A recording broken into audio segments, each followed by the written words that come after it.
Hello, this is Austin with Made Central, and I want to record just a quick video here on how to set up the incentive pay models, right? So we're going to head over to the company tab and we're going to dive into the additional pay report here. Down at the bottom, we're going to click incentive pay models. So from here, what we're thinking about doing is building a model, and then we need to assign that model to each of our employees. The model itself is the three-tiered pay for performance model, right? So up here in the top right, we'll click Manage Models. This is our test site, so it's got quite a lot going on here. You may have nothing here, and that's totally okay.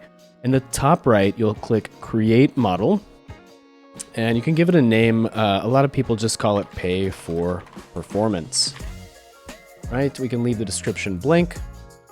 And here we have our empty pay for performance model. So now we can go ahead and start creating the tiers. One thing to note here, there's really not a point in building tier 1, right? There's really no change in their pay if they're in tier 1. So you can kind of skip over that. Tier 2 is where we will start. And just let's say hypothetically, my company's tier 2 is 19.1 allowed hours all the way up to 29.99. Just kind of throwing some stuff in there so we have something to work with. We'll call this tier 2.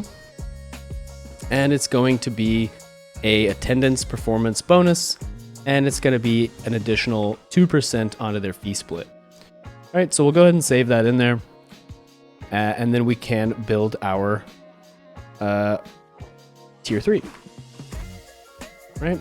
Very similar. Our fee split's going to be 4%. Our total allowed hours, we can just leave the upper end of this blank.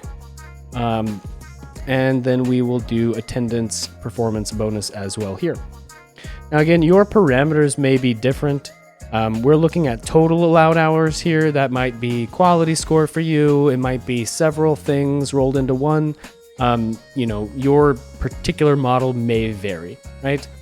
But now that we have our model built, all we'll need to do is head into an employee account and go ahead and assign this model to the employee. So this will end up being kind of a tedious process if you have, dozens and dozens of employees who use this model. But once it's set in there the first time, that's all there is to it. You won't have to do this every week. What you need to do is scroll down to their pay and tax info. And then right here where it says incentive pay model, we'll go ahead and select the model that we just built, right? Now that that's done, I'm scrolling down to the bottom and I'm going to click Save Employee, and we are good to go with Mr. Tim here. Now, how this actually works is once we have everything all connected and set up, you'll head over to the additional pay report. You'll head over to incentive pay models. And now all you have to do is go ahead and set your date range. Let's say we're working on last week's payroll, and I will set our date range here, and that's it. It's going to go ahead and just do all the calculations for us and say, yep, this person earned tier 3, this person earned, vehicle reimbursement, so on and so forth. Tim was in the pay for performance. He landed in tier 3. So we can see the tier model system that we just built is already being used here for Tim's pay last week.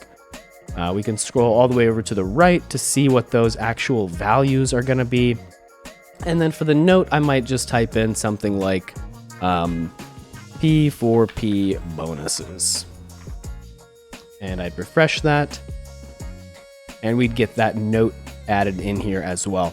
Last thing we want to remember, again, the pay date. This is the day that these additional pays are going to land on the payroll summary. So it is important to get this date in there correctly. I'm looking at last week's data, so I want to make sure that this date falls somewhere in last week, right? So it goes on there last week's check. All right, that's pretty much all there is to it. The adjustment hours here, are for if you have, Labor Day or Christmas or something like that, and you want to just go ahead and give everybody 8 additional hours to bump them into another tier, you're able to do that with this adjustment here. And that's pretty much the long and the short of it. If you do need more support on this, we have a whole article detailing the setup of the models and the assigning of those models to the appropriate employees. So, all right. Thank you so much. This has been Austin with Made Central, and we will see you in the next one.